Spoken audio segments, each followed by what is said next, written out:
Kami memuji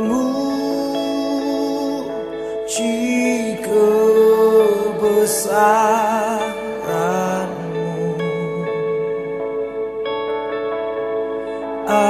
ajaib Tuhan, ajaib Tuhan. Kami memuji kebesaran-Mu,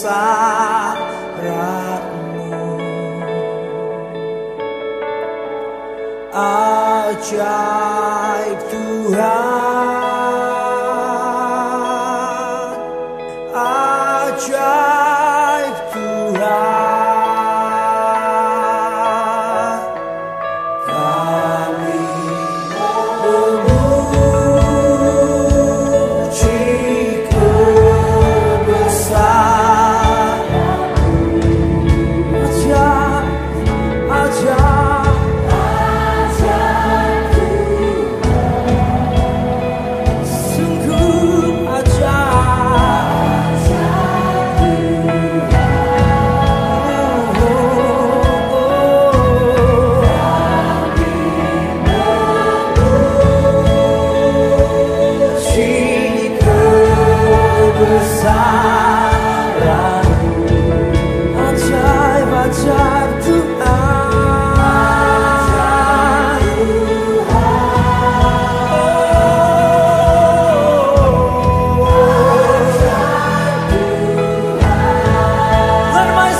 Salam sejahtera Bapak Ibu yang saya kasihi.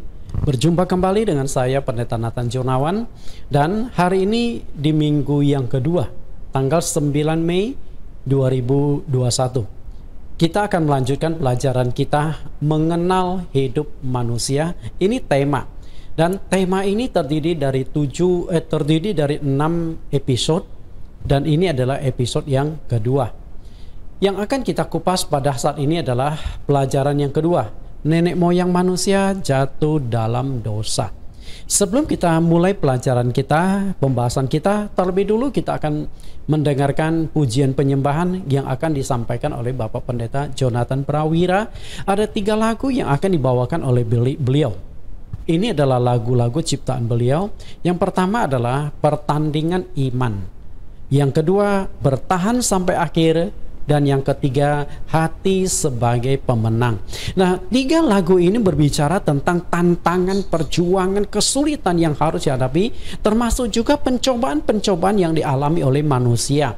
Nah, bagaimana manusia bertahan terhadap berbagai macam tantangan, kesulitan, dan pencobaan-pencobaan, bagaimana ia bertahan sampai akhir, mempertahankan imannya, dan juga akhirnya bisa menjadi seorang pemenang. Pengalaman nenek moyang kita jatuh dalam dosa inilah yang membuat satu inspirasi bagi kita bagaimana kita bisa menjadi seorang pemenang di dalam pencobaan. Mari kita dengarkan pujian penyembahan yang akan disampaikan oleh Bapak Pendeta Jonathan Prawira. Mari kami persilakan.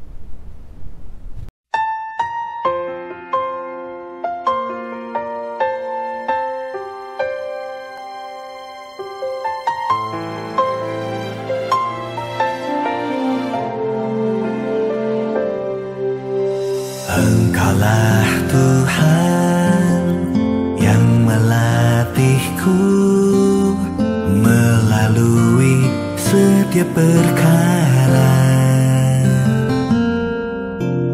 Engkaulah Tuhan yang membentukku menjadi pemenang akhirnya.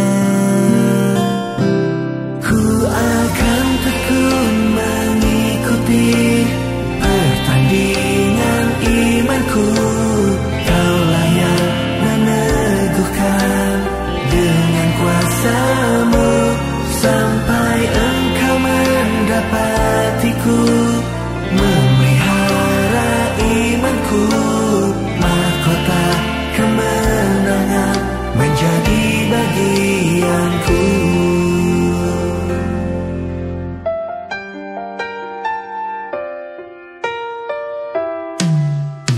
Engkaulah Tuhan yang melatihku melalui setiap perkara.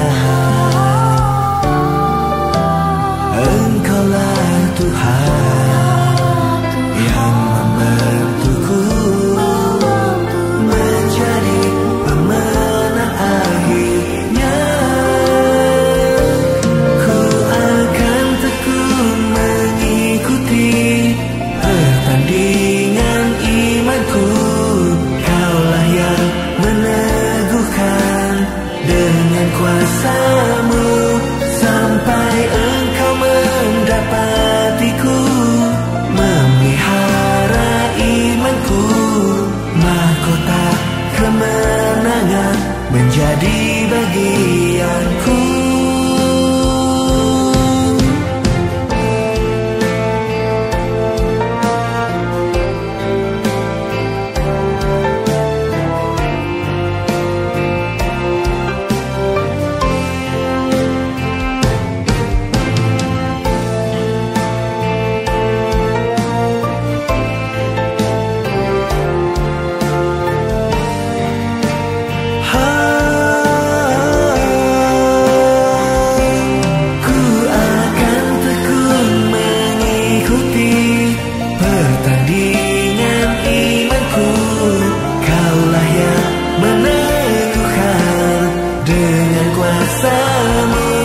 Sampai Engkau mendapatiku, memelihara imanku. Mahkota kemenangan menjadi bagianku. Mahkota kemenangan menjadi bagianku.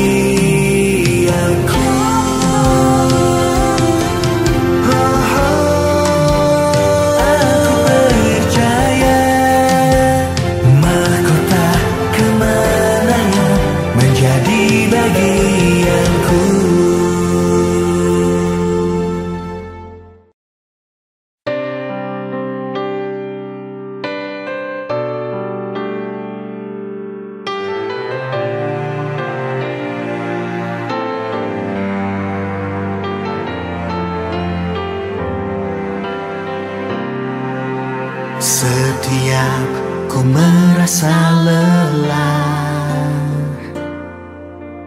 oleh perkara di dunia, Kau Tuhan selalu punya cara menguatkanku lagi senantiasa. Setiap hatiku terluka oleh perlakuan manusia, Kau Tuhan selalu punya cara memulihkanku lagi senantiasa. Bersamamu aku bisa bertahan sampai pada kesudahannya. Ku percaya, ku terima kemenangan pada akhirnya. Setiap hatiku terluka oleh perlakuan manusia, Kau Tuhan selalu punya cara memulihkanku lagi senantiasa. Bersamamu aku bisa bertahan sampai pada kesudahannya. Ku percaya, ku terima kemenangan pada akhirnya. Bersamamu aku bisa kesudahannya. Ku percaya, ku terima kemenangan pada akhirnya. Kemenangan pada akhirnya.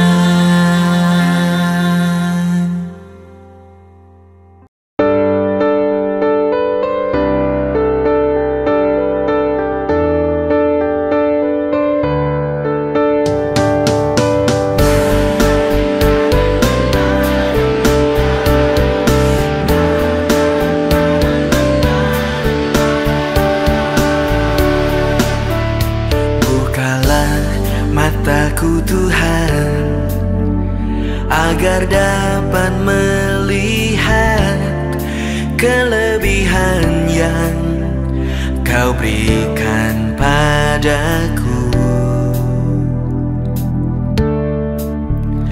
Urapi tanganku Tuhan, untuk dapat mengembangkan setiap talenta bagi kemuliaan-Mu. Biar ku menghadapi setiap persoalan dengan hati sebagai pemenang. Ku pasti janji-Mu ya Tuhan, ku hidup di dalam kemenangan.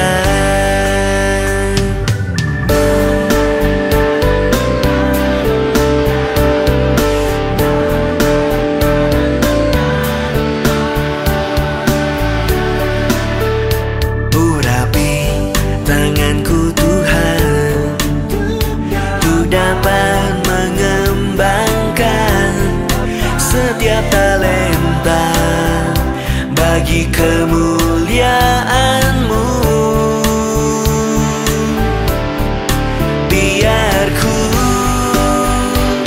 menghadapi setiap persoalan dengan hati sebagai pemenang. Ku pasti mengalami janji-Mu ya Tuhan. Ku hidup di dalam kemenangan.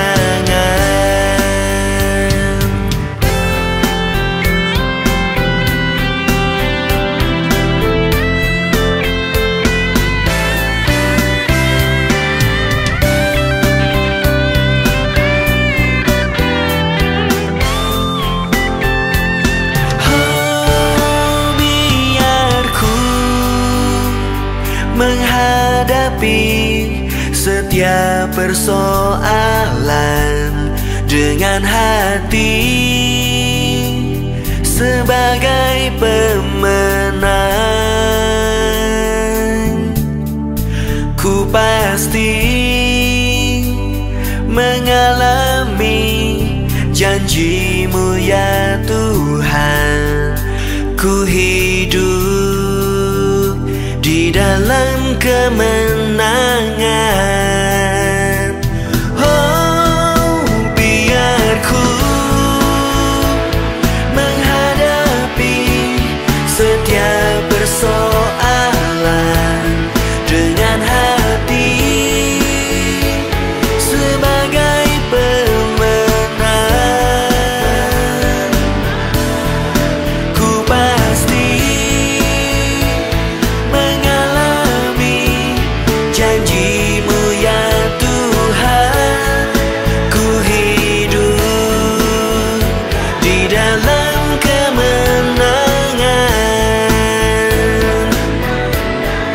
Ku hidup di dalam kemenangan. Ku hidup di dalam kemenangan.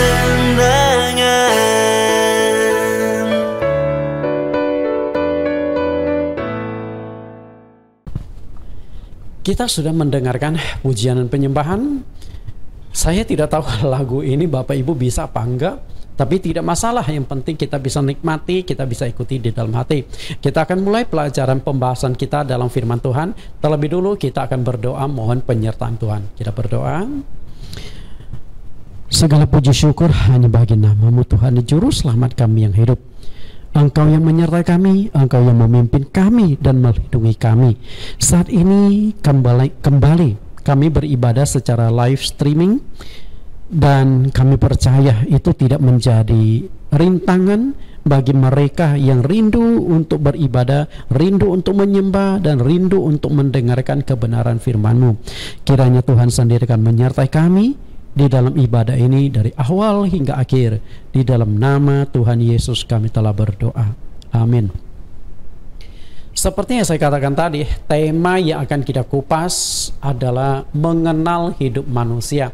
Nah, dari tema ini saya bangun ada 6 judul yang berkesinambungan, dan kita jadikan sesi-sesi di dalam setiap judulnya.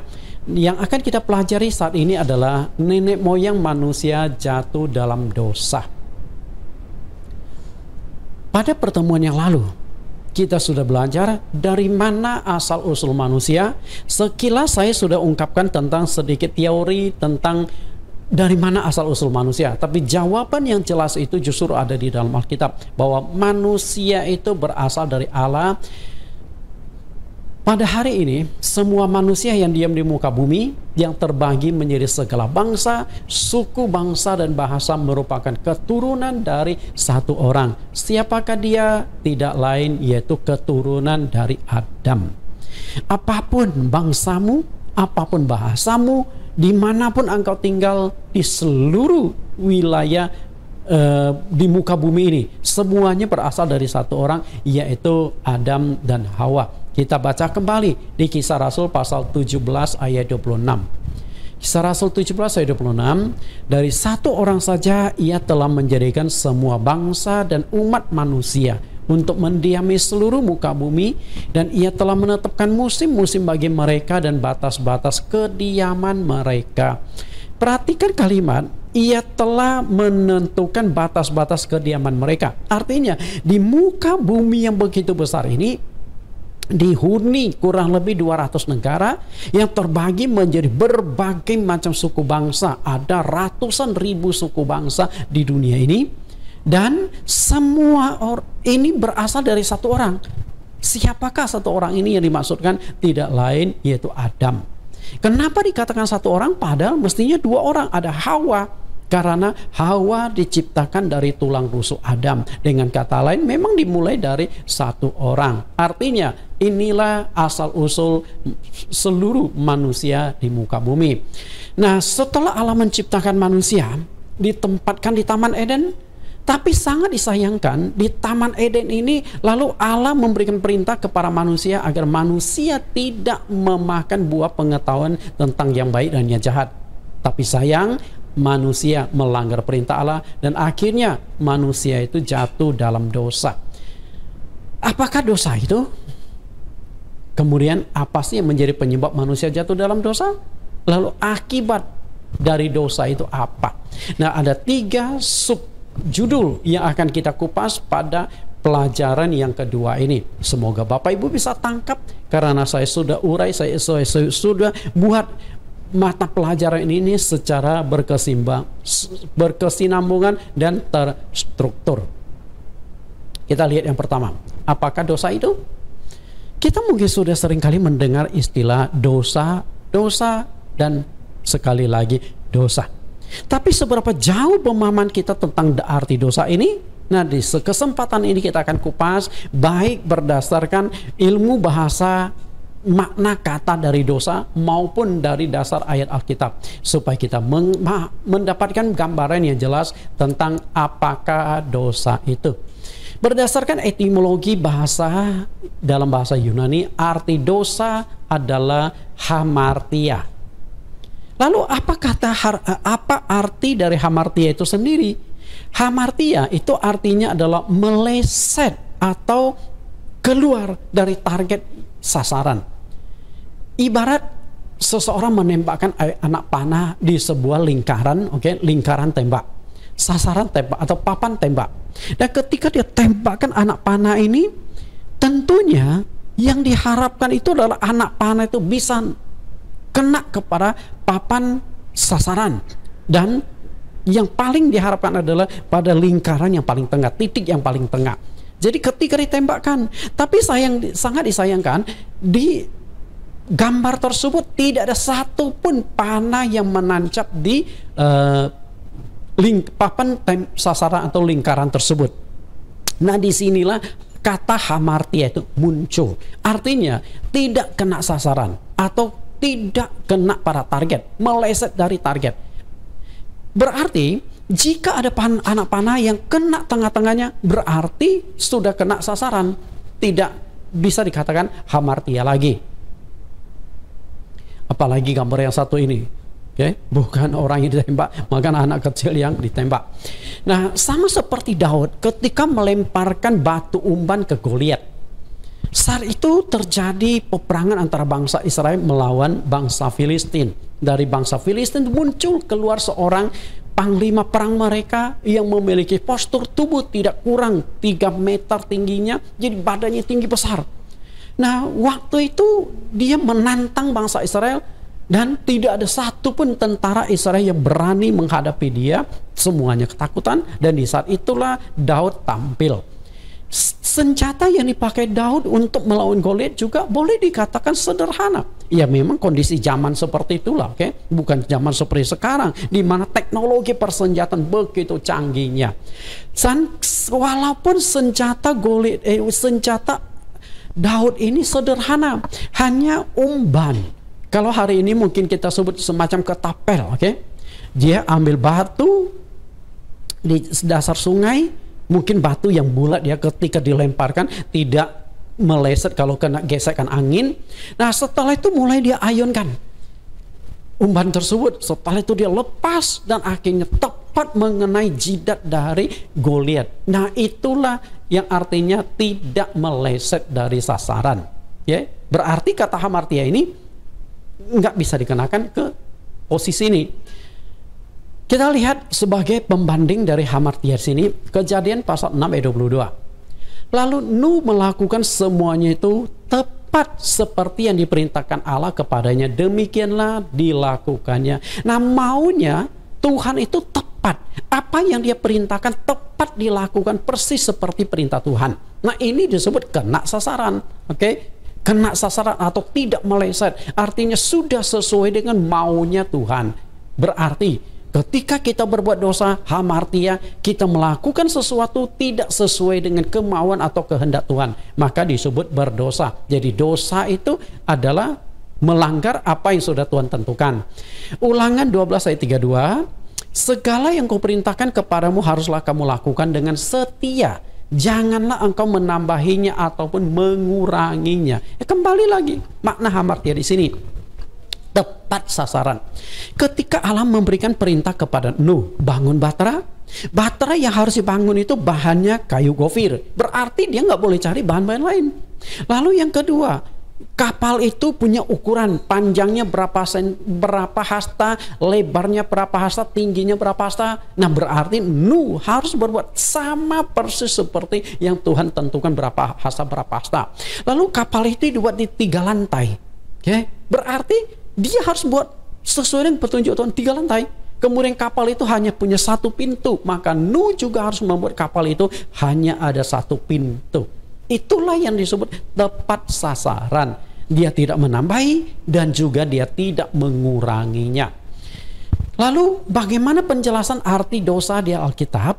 Kita lihat. Kalau tadi kan ilmu bahasa. Nah, sekarang kita lihat dasar ayat Alkitabnya. Dosa. 1 Yohanes pasal 3 ayat yang keempat. Setiap orang yang berbuat dosa melanggar juga hukum Allah. Sebab dosa ialah pelanggaran hukum Allah.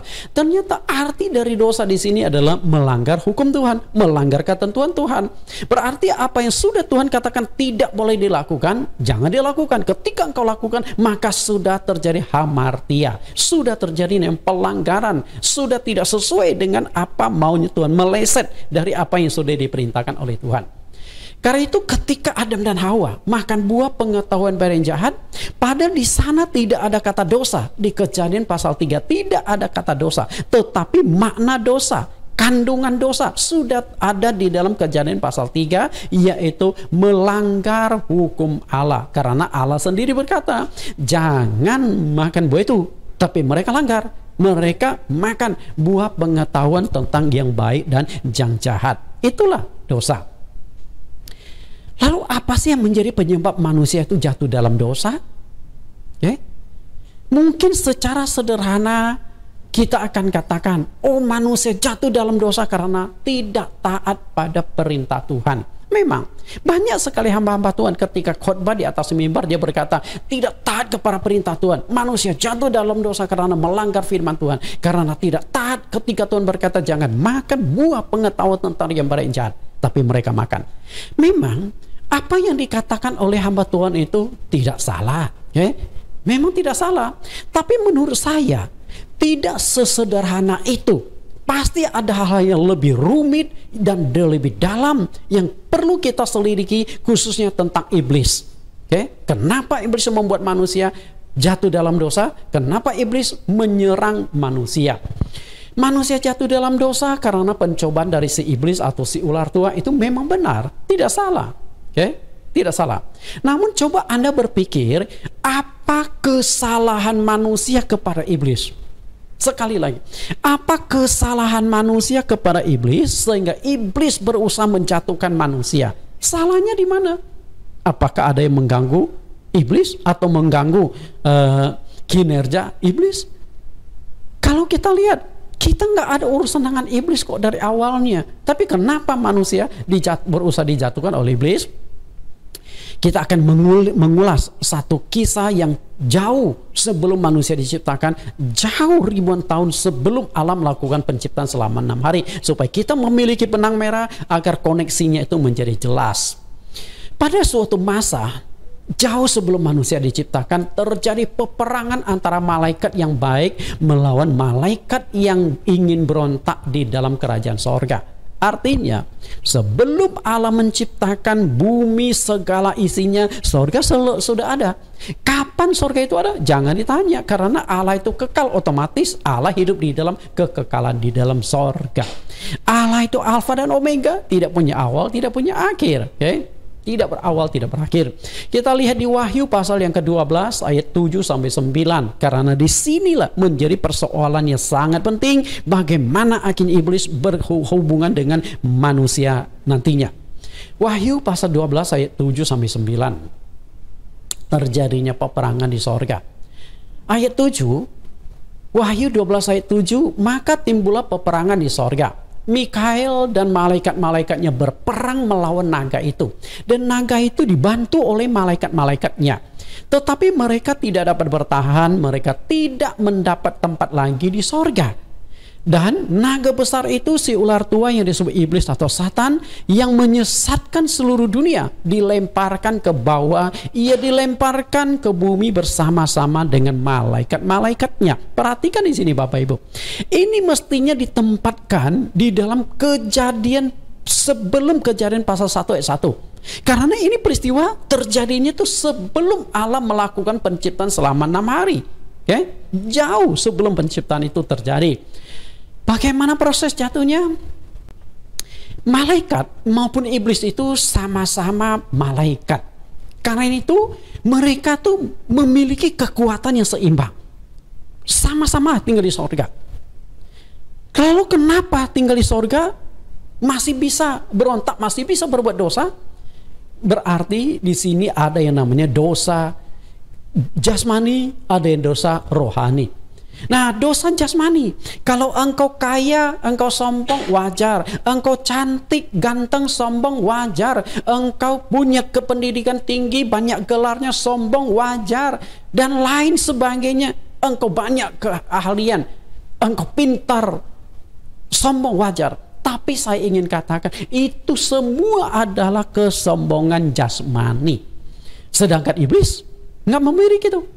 Nah, kesombongan satu-satunya yang menjatuhkan iblis itu adalah kesombongan rohani. Karena iblis adalah makhluk roh. Nah, hanya kesombongan rohani yang bisa menjatuhkan iblis, yang awalnya adalah malaikat itu. Sekelompok malaikat di sorga yang namanya Lucifer, dia ingin berontak, ingin kuasai tata Allah, ingin menggantikan posisi Allah. Karena itulah muncul perpecahan di sorga.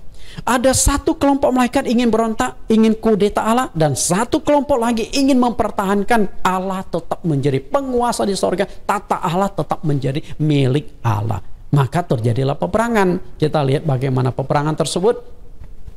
Wahyu Yudas pasal 1 ayat 9. Yudas 1 ayat 9. Tetapi penghulu malaikat Mikael, ketika dalam suatu perselisihan bertengkar dengan iblis mengenai mayat Musa, tidak berani menghakimi iblis itu dengan kata-kata hujatan, tetapi berkata, kiranya Tuhan menghardik engkau. Rupanya konflik antara malaikat yang baik dengan malaikat yang jahat itu bukan baru satu kali terjadi. Ini mestinya sudah terjadi setelah malaikat itu berontak dan dicampakkan ke bumi. Maka pertama kali ketika konflik antara malaikat yang baik dengan malaikat yang jahat ini terjadi di sorga, di tata Allah. Nah, kedua kelompok malaikat itu memiliki kekuatan yang sama. Bahkan iblis setelah dicampakkan ke bumi, dia tetap memiliki kekuatan. Maka jika kita diganggu oleh setan, kita dikerjai oleh setan, tidak heran karena iblis memang punya kemampuan untuk itu. Karena awalnya mereka itu adalah malaikat yang punya potensi.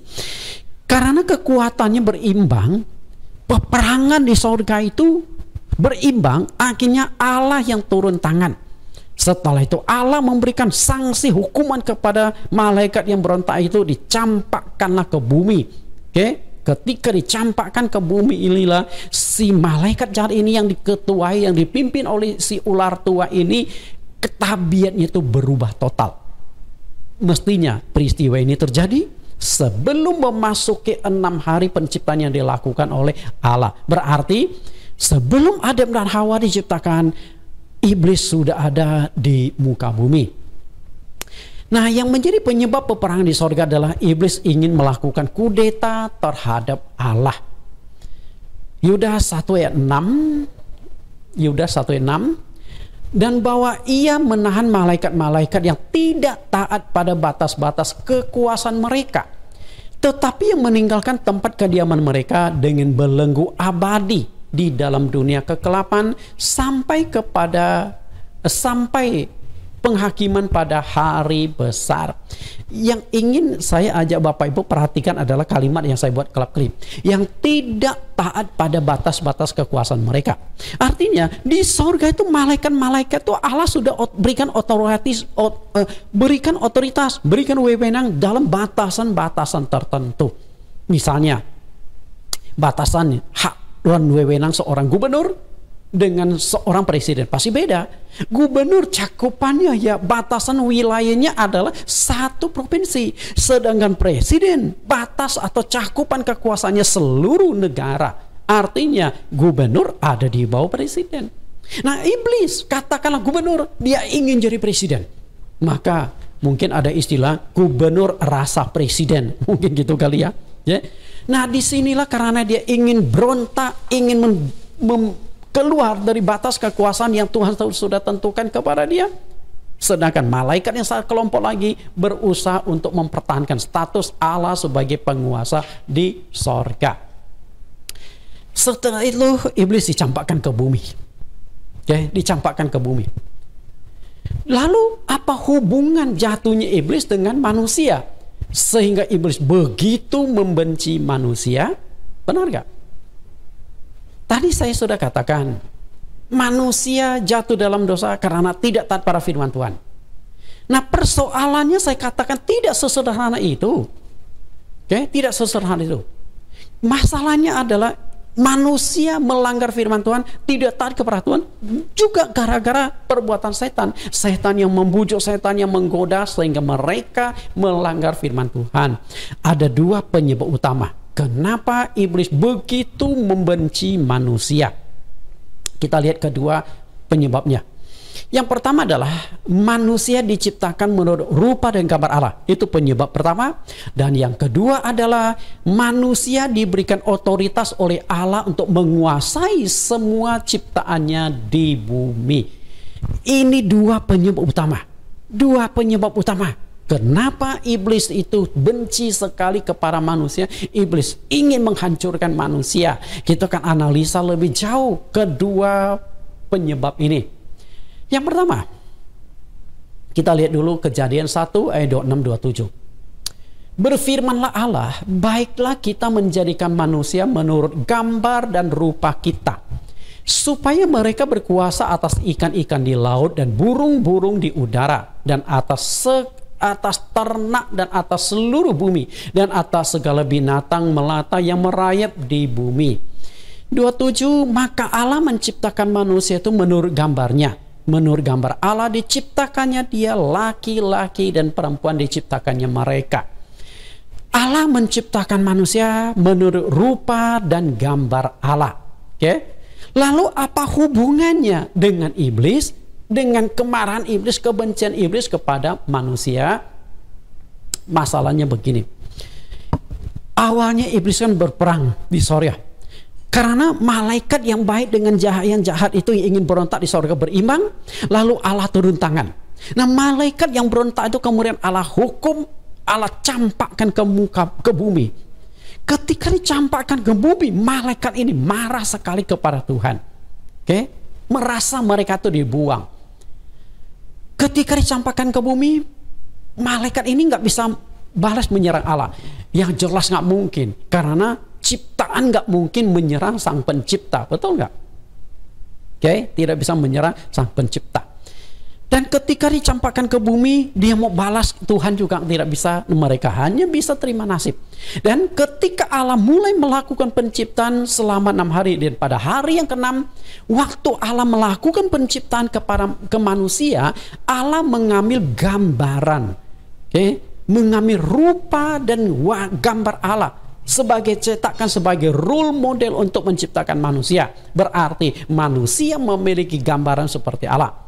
Dan ketika manusia setelah diciptakan, iblis melihat manusia ciptaan Tuhan, lah iblis langsung melihat Tuhan. Karena manusia itu gambaran dari Tuhan. Bisa tahu nggak? Tangkap nggak? Artinya ketika iblis benci sekali, marah sekali kepada Tuhan. Nah, tapi iblis tidak bisa menyerang Tuhan di sorga. Begitu melihat manusia, Adam dan Hawa yang diciptakan merupa dengan gambar Allah, iblis langsung berkata, nah ini Allah. Allah dalam tanda kutip. Dan akhirnya iblis ingin menyerang manusia.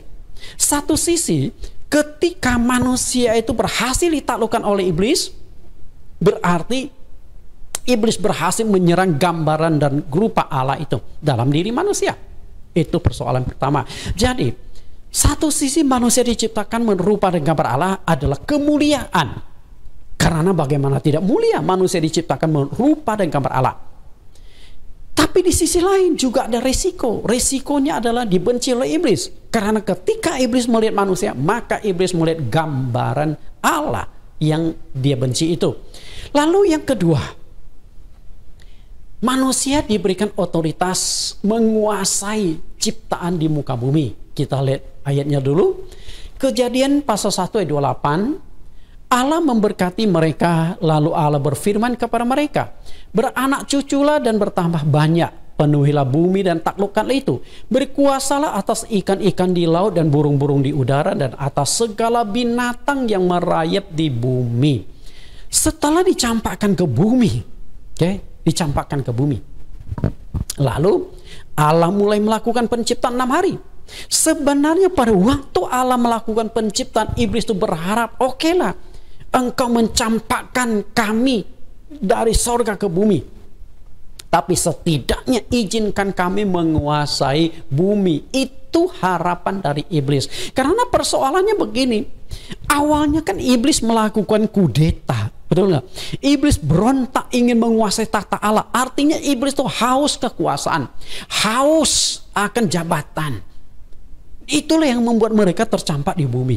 Nah, di bumi ketika Allah melakukan penciptaan, melakukan pemulihan atas bumi ini, maka iblis berharap nanti setelah semuanya selesai diciptakan, mereka tuh berharap Allah serahkan kepada mereka untuk menguasai bumi ini. Ya, setidaknya itulah harapan mereka. Mereka tidak dapat menguasai sorga, tapi mereka bisa menguasai muka bumi.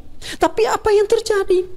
Setelah menciptakan manusia, menciptakan segala-galanya, Allah bukan menyerahkan otoritas atas dunia ciptaannya kepada iblis, tapi diserahkan kepada manusia ciptaannya. Allah berkata, berkuasalah atas ikan-ikan di laut, burung-burung di udara, dan atas segala binatang yang merayap di bumi. Artinya, manusia adalah tuan atas bumi. Manusia adalah penguasa atas bumi, karena diberikan otoritas oleh Allah. Nah, dengan demikian sebenarnya Allah itu berkuasa di bumi dan sorga. Berkuasa di bumi dalam bentuk gambarannya, berkuasa di sorga dalam entitas sesungguhnya, yaitu Allah sesungguhnya.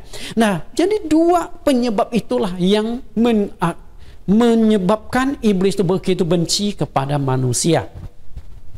Ada dua macam roh yang haus akan penyembahan manusia. Ada dua macam roh. Lalu kedua macam roh ini apa saja? Kita lihat di Matius pasal yang keempat ayat 8 sampai ayat yang ke-10. Kita bisa temukan, kita pelajari ketika Tuhan Yesus dicobai oleh iblis di padang gurun. Matius pasal yang keempat ayat 8. Dan iblis membawanya pula ke atas gunung yang sangat tinggi dan memperlihatkan kepadanya semua kerajaan dunia dengan kemegahannya, dan berkata kepadanya, semua itu akan kuberikan kepadamu jika engkau sujud menyembah aku. Maka berkatalah Yesus kepadanya, enyalah iblis, sebab ada tertulis engkau harus menyembah Tuhan Allahmu dan hanya kepada Dia sajalah engkau berbakti. Perhatikan dua kekuatan, dua roh yang haus akan penyembahan manusia. Yang pertama itu adalah Tuhan atau Allah. Menyembah Tuhan Allahmu. Artinya jangankan manusia, kepada iblis pun Tuhan berkata yang perlu disembah itu adalah Tuhan Allahmu. Berarti Tuhan yang kita sembah hari ini adalah Tuhan dan juga Allahnya si setan. Tapi setan berontak, setan gak mau tunduk, setan tidak mau menyembah. Berarti walaupun kita ini diciptakan oleh Tuhan, dan kita bisa saja menolak untuk menyembah Tuhan. Bahkan bukan hanya menolak menyembah Tuhan, kita menyerang Tuhan. Maka banyak sekali orang ateis menyembah Tuhan, menyerang Tuhan. Tuhan apaan gitu? Benar gak? Nah sama iblis itu begitu. Karena itulah sebenarnya iblis itu ada di bawah kuasa Tuhan. Iblis itu berarti makhluk ciptaan Tuhan. Lalu yang kedua adalah menyembah aku. Nah ini perkataan setan. Tadi itu perkataan Tuhan Yesus, yang ini adalah perkataan setan. Setan berkata kepada Yesus, semua itu akan kuberikan kepadamu. Artinya segala kemuliaan, kemewahan duniawi akan kuberikan kepada engkau kalau engkau sujud menyembah aku. Setan ingin disembah.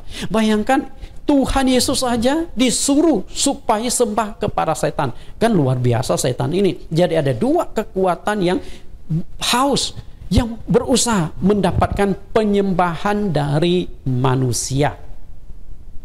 Sebenarnya yang menjadi penyebab utama manusia jatuh dalam dosa itu adalah ketidaktaatan manusia kepada firman Tuhan. Ketidaktaatan.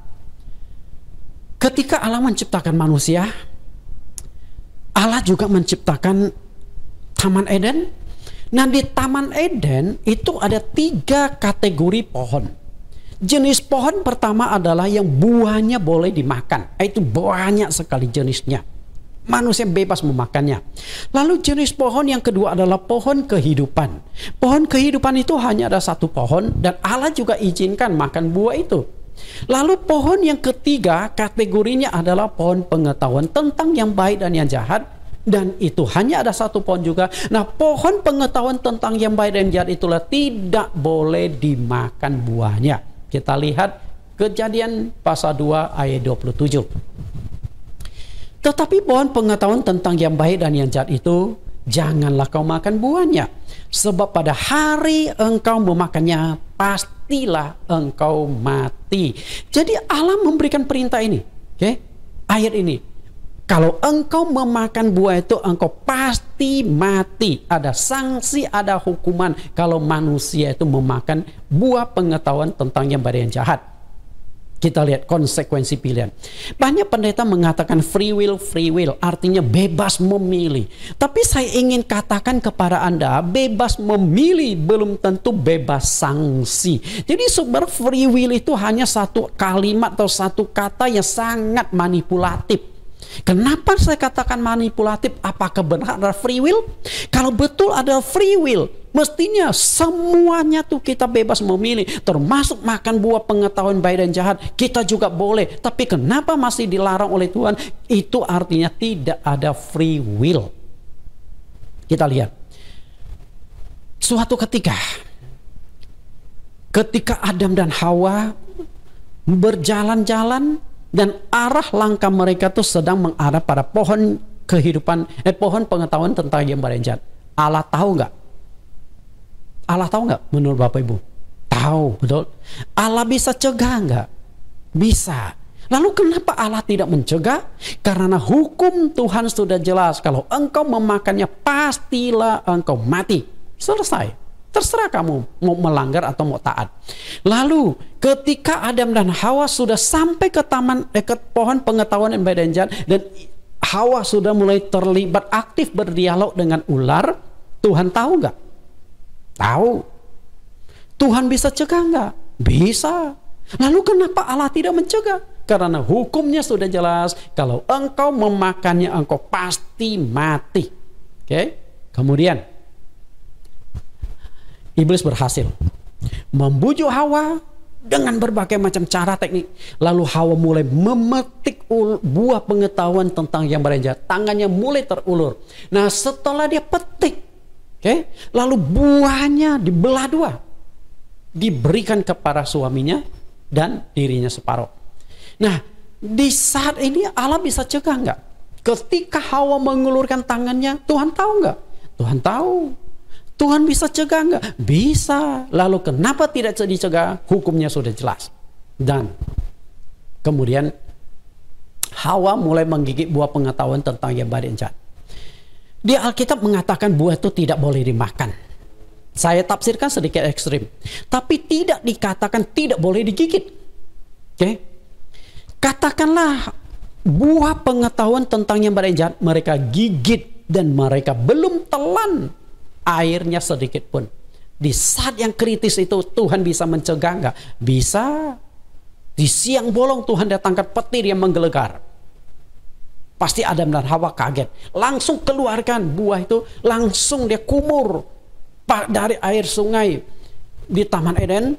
Setelah itu ya gosok gigi pakai Pepsodent. Selesai, betul? Mereka nggak makan buah itu. Tapi kenapa Allah tidak mencegah? Disinilah ketaatan sempurna itu dibutuhkan. Ketaatan yang tidak kompromi. Engkau tidak sudah tidak perlu taat. Sanksinya engkau tanggung sendiri. Jadi peringatan tentang ketidaktaatan Adam dan Hawa melalui pohon pengetahuan tentang yang baik dan yang jahat mewakili dua kehendak. Kehendak Allah adalah di Kejadian pasal 2 ayat 17, Adam dan Hawa tidak boleh memakan buah pengetahuan itu. Sedangkan kehendak iblis adalah di Kejadian pasal 3 ayat 4 sampai 5. Tetapi ular itu berkata kepada perempuan itu, sekali-kali kamu tidak akan mati. Jadi sanksi Tuhan, kamu pasti mati. Dipolis oleh iblis, sekali-kali kamu tidak akan mati. Tetapi Allah mengetahui bahwa pada waktu kamu memakannya, matamu akan terbuka. Dan kamu akan menjadi seperti Allah, tahu tentang yang baik dan yang jahat. Iblis begitu pintarnya memanipulasi, menyiasati kalimat-kalimat ini sehingga Adam dan Hawa penasaran. Akhirnya mereka memakan. Jadi manusia itu berada di persimpangan antara mengikut Allah atau mengikut setan. Memilih taat kepada Allah atau memilih mengikuti kehendak iblis. Manusia itu ada di persimpangan karena ada dua kekuatan yang merebut manusia. Kekuatan yang haus akan penyembahan manusia, yaitu Allah dengan setan. Nah, manusia tinggal putuskan apa dan mana yang akan kau ikuti. Kemudian akibat dari dosa. Akibat dari dosa nenek moyang kita ada 5. Oke, kita akan lihat. Yang pertama, akibat dosa bagi Adam, jerih lelah mencari rezeki seumur hidup. Lalu yang kedua, Hawa, penderitaan mengandung dan melahirkan. Yang ketiga, sakit, penyakit, dan kematian. Yang keempat, kematian kekal di neraka. Dan yang kelima, dosa itu berdampak pada seluruh keturunan mereka. Kita akan dalami sedikit kelima akibat dari dosa ini. Yang pertama, Adam harus berjerih lelah mencari rezeki seumur hidupnya. Jadi waktu Allah menempatkan manusia di Taman Eden, mereka itu bebas menikmati buah apapun selain buah pengetahuan tentang yang baik dan yang jahat. Dan mereka tidak perlu berjerih lelah bekerja. Allah hanya berkata memelihara, Allah hanya berkata mengusahakan dan memelihara taman itu. Artinya tanah itu masih begitu subur, hasil tanah juga berlimpah, mereka tinggal nikmati apapun rasa dan jenis buah, mereka tinggal pilih. Tapi sayang, mereka berontak kepada Tuhan. Nah, setelah itu mereka dihukum Tuhan, dikutuk oleh Tuhan. Dan ketika dikutuk kepada Adam, Tuhan berkata, kenapa kepada Adam? Karena Adam ini kepala keluarga yang mencari rezeki. Semak duri dan rumput duri akan dihasilkan bagimu, dan tumbuh-tumbuhan di padang akan menjadi makananmu. Dengan berpeluh engkau akan mencari rezekimu seumur hidupmu. Okay?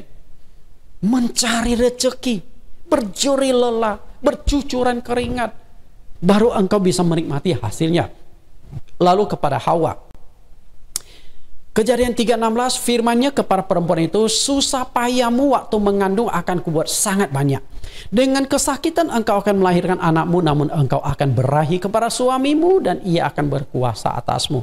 Jadi perempuan hukumannya adalah waktu mengandung akan banyak kesusahan. Setelah itu waktu melahirkan juga kesakitan dan juga dengan taruhan nyawa. Oke? Kemudian membesarkan anak itu juga satu perjuangan, satu tantangan tersendiri. Kemudian yang ketiga adalah mengalami sakit, penyakit, dan kematian. Karena Tuhan berkata, engkau dari tanah akan kembali menjadi debu tanah. Bagaimana proses kembali menjadi debu tanah? Salah satu prosesnya itu adalah sakit penyakit. Ada hubungan yang erat antara dosa dengan timbulnya sakit penyakit. Tapi bukan berarti semua penyakit itu pasti datang dari dosa. Tapi di sini kita belajar, manusia punya fisik akan menurun, akan drop. Dan manusia akan jatuh sakit. Karena fungsi tubuh sudah tidak maksimal lagi. Dan ketika kita jatuh sakit itu sebenarnya satu rangkaian proses menuju pada kematian. Itu kan akibat dari dosa. Kalau tidak ada dosa, maka mestinya tidak ada kematian. Sebelum Adam dan Hawa jatuh dalam dosa, tidak ada kata kematian. Jadi Allah itu memberikan dua pilihan kepada bangsa Israel. Oke? Dua pilihan itu menentukan ketaatannya. Di Ulangan pasal yang ke-28, satu pasal Allah hanya menekankan dua topik utama. Yang pertama adalah berkat dan yang kedua adalah kutuk. Ketika Allah berbicara tentang berkat di pasal 28 ayat 1 sampai 2, berkat apa saja yang engkau akan terima kalau engkau taat sepenuhnya, maka Allah akan berkati dan terus memberkati engkau. Tapi ketika engkau berontak atau tidak taat kepada Tuhan, maka Tuhan akan datangkan berbagai macam masalah, baik masalah ekonomi, masalah keamanan, dan sakit, penyakit, dan sebagainya. Kita baca di Ulangan 28 ayat 21 sampai 22-nya. Tuhan akan melekatkan penyakit sampar kepadamu, sampai dihabiskannya engkau dari tanah kemana engkau pergi untuk mendudukinya. Tuhan akan menghajar engkau dengan batuk kering, demam kapialu, sakit radang, kekeringan, hama, dan penyakit gandum. Semua itu akan memburu engkau sampai engkau binasa. Bapak Ibu perhatikan di sini, ini ada kegagalan ekonomi dan juga faktor penyakit. Nah, hubungan antara dosa dengan penyakit juga pernah ditegaskan oleh Tuhan Yesus. Beberapa kali ketika Tuhan Yesus menyembuhkan seseorang, Tuhan Yesus berkata, dosamu sudah diampuni dan sembuhlah dari penyakitmu. Nah, perkataan Tuhan ini menekankan bahwa ada hubungan yang erat antara dosa dengan sakit penyakit. Dan melalui sakit penyakit itulah satu proses akhirnya kita menuju pada kematian. Oke? Lalu, akibat dari dosa. Akibat dosa terpisah dari Allah. Seketika Adam dan Hawa berbuat dosa, Allah usir mereka dari Taman Eden. Oke? Kemudian, Allah tidak akan menjawab doanya. Tidak diberkati Allah, sebaliknya dikutuk. Namanya tidak akan dicatatkan di sorga. Dan yang paling mengerikan adalah masuk neraka. Nah, di sini banyak sekali ayat-ayat yang saya masukkan di sini sebagai penjelasan bahwa dampak dari dosa itu nggak main-main. Akibat dari dosa itu nggak main-main. Karena itu dosa itu harus dibereskan. Karena akibat yang paling mengerikan dari dosa itu adalah api neraka. Jangan sampai Anda masuk ke neraka. Dosa nenek moyang kita yang sudah terjadi dalam hidup kita, jangan sampai itu tidak diselesaikan, dan karena itu bisa membawa kita masuk ke neraka. Karena itu dosa itu harus dibereskan. Dan ketika kita berbicara tentang dosa, ada dua macam dosa. Dosa pertama adalah dosa turunan, yaitu dosa yang bersumber dari nenek moyang seluruh manusia, yaitu Adam dan Hawa. Jadi gara-gara nenek moyang kita makan buah pengetahuan baik dan jahat, berdampak kepada turunannya, turun-temurun sampai hari ini. Semua manusia itu punya dosa turunan. Lalu dosa yang kedua adalah dosa pribadi, yaitu dosa yang dilakukan sepanjang hidup kita berdasarkan apa yang kita ucapkan, apa yang kita perbuat, apa yang kita pikirkan. Kita lihat sekilas kedua macam dosa ini. Dosa yang pertama adalah dosa turunan yang dicatatkan di Roma pasal 5 ayat 12 dan ayat 14. Bahwa gara-gara satu orang berbuat dosa, maka semua manusia di muka bumi turut berdosa. Gara-gara Adam dan Hawa berbuat dosa, kita semua ikut berdosa. Dan sejak kapankah setiap pribadi itu sudah memiliki dosa turunan? Okay?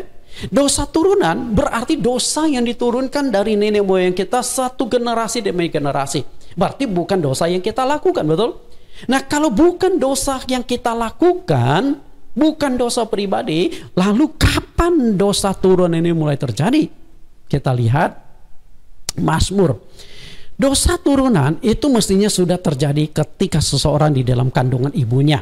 Mazmur 51:5, sebab aku sendiri sadar akan pelanggaranku, aku senantiasa bergumul dengan dosaku. Sesungguhnya dalam kesalahan aku diperanakkan, dalam dosa aku dikandung ibuku. Jadi ketika seseorang di dalam kandungan ibunya dia sudah punya dosa.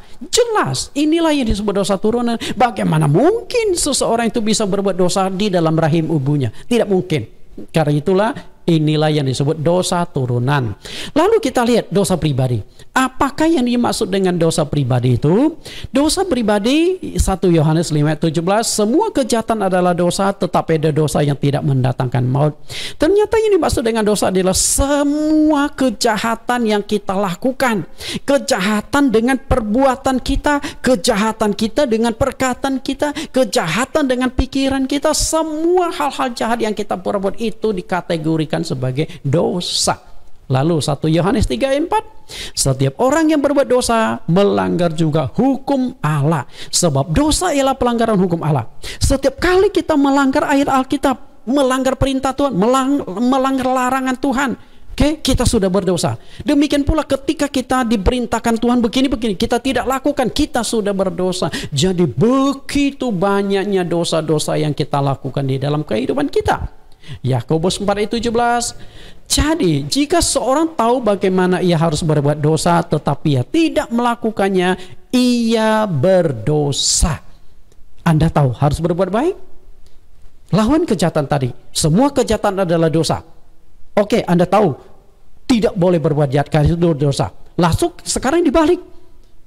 Perbuatan baik. Engkau tahu harus berbuat baik. Apa saja yang harus engkau lakukan. Engkau tahu harus menolong orang dan sebagainya. Anda tidak lakukan. Itu juga dosa. Jadi berbuat jahat dosa. Tidak berbuat baik juga dosa. Kalau begitu hidup manusia tidak lepas dari yang namanya dosa. Kemudian Roma 14:23, tetapi barang siapa yang bimbang kalau ia makan, ia telah dihukum karena ia tidak melakukan berdasarkan iman, dan segala sesuatu yang tidak berdasarkan iman adalah dosa. Jadi kalau enggak beriman saja sudah dosa, tidak beriman kepada Tuhan saja sudah berdosa, tidak beriman pada firman itu juga sudah dosa. Jadi akibat dari dosa itu berdampak di dunia dan juga berdampak ke akhirat. Berdampak di dunia, hubungan dengan Allah rusak, kesulitan ekonomi, kesehatan fisik, hubungan suami istri rusak, relasi dengan sesama manusia juga rusak, dan yang paling menakutkan akibat dari dosa itu adalah kematian kekal di neraka. Nah, yang menjadi persoalan kita sekarang adalah bagaimana solusi menyelesaikan dosa. Bagaimana solusinya? Karena jika dosa tidak diselesaikan, akibatnya adalah kita akan masuk ke neraka, gagal di dunia, dan juga gagal ke sorga. Bapak Ibu, kita sudah selesai ke topik pelajaran yang kedua ini, nenek moyang kita jatuh dalam dosa. Nah, pelajarannya selanjutnya, bagaimana solusi menyelesaikan dosa manusia. Tuhan Yesus memberkati. Saya berharap Bapak Ibu bisa mengikuti pelajaran ini sampai selesai. Kita tundukkan kepala kita. Segala puji syukur hanya bagi kemuliaan-Mu ya Tuhan, Juru Selamat kami. Kami sudah belajar pelajaran yang kedua tentang manusia jatuh dalam dosa.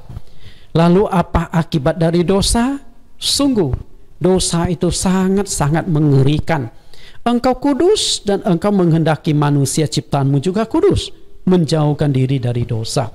Namun kami sadar bukan hal yang mudah untuk melepaskan diri dari dosa. Karena itu ya Tuhan, Engkau terus menyertai, memberikan kekuatan, bimbingan kepada kami sesuai dengan firman-Mu, agar pengalaman pahit yang terjadi pada nenek moyang kami, Adam dan Hawa, tidak kami ulangi dan ulangi lagi, supaya kami hidup berkenan di hadapan-Mu. Terima kasih Tuhan. Demikian doa permohonan kami dalam nama Tuhan Yesus Kristus. Amin. Bapak Ibu, kita sudah mendengarkan firman Tuhan, dan saat ini kita akan mendengarkan pengumuman dan juga doa penutup yang akan disampaikan oleh Bapak Pendeta Michael Karta. Waktu dan tempat saya persilakan untuk Pak Michael.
Kita sudah mendengarkan pengumuman dan juga doa syafaat dari Pak Michael, dan kita akan akhiri ibadah kita. Mari Bapak Ibu angkat tangan, saya akan doakan. Segala kuasa, kemuliaan, dan kekuatan dari surga akan turun dengan kuasa Roh Kudus atas saudara sekalian. Maka saudara akan diberkati berlimpah-limpah dalam hal pekerjaan, diberkati berlimpah-limpah dalam kesehatan, diberkati berlimpah-limpah dalam keamanan, diberkatilah keluargamu, diberkatilah ketika engkau keluar dan ketika kau masuk, diberkatilah apapun yang engkau kerjakan dari saat ini sampai selama-lamanya. Kita naikkan pujian di bagian refnya. Hati sebagai hamba, di bagian refnya. Inilah yang ku punya, hati sebagai hamba, yang mau taat dan setia padamu Bapa. Kemanapun ku bawa, hati yang menyembah dalam roh dan kebenaran sampai selamanya. Sekali lagi, inilah yang ku punya, hati sebagai hamba, yang mau taat dan setia padamu Bapa. Kemanapun ku bawa, hati yang menyembah dalam roh dan kebenaran sampai selamanya. Amin. Demikian ibadah kita sampai di sini, dan kita akan bertemu minggu depan tanggal 16 Mei dengan judul Bagaimana Solusi Menyelesaikan Dosa. Tuhan Yesus berkati.